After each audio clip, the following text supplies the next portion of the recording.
Ci sono due versioni contrastanti di due colleghi consiglieri.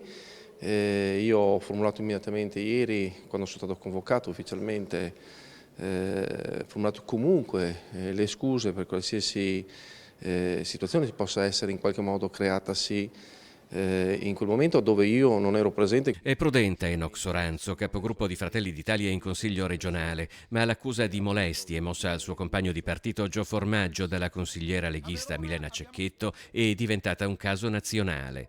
Pur col beneficio del dubbio, Elena Donazzan, unico assessore della giunta Zaia di Fratelli d'Italia, è più diretta.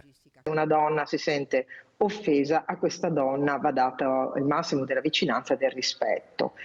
Dall'altra parte io mi auguro che si possano veramente chiarire, che insomma, voglio sperare in una incomprensione. Certo che se uso il condizionale perché è d'obbligo, se queste molestie fossero dimostrate, confermate, sarebbe incompatibile la sua presenza con un partito come Fratelli d'Italia. La Lega intanto è all'attacco. In una nota congiunta le esponenti leghiste del Consiglio regionale hanno stigmatizzato quanto accaduto ieri a Palazzo Ferrofini, raccogliendo immediatamente il sostegno del capogruppo della lista Zaia Alberto Villanova. Su queste cose non si può sorvolare, anche perché noi dobbiamo essere un esempio per tutta la regione che ci guarda, quindi questi fatti non sono tollerabili.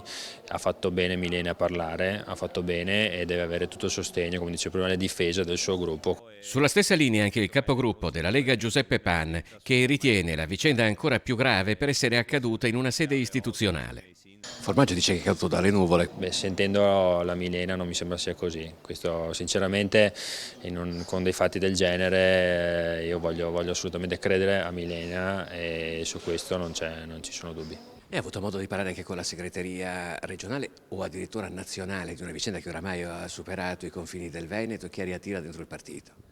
No, il partito è molto serio, ha dei punti fermi e spetterà loro adesso esprimersi.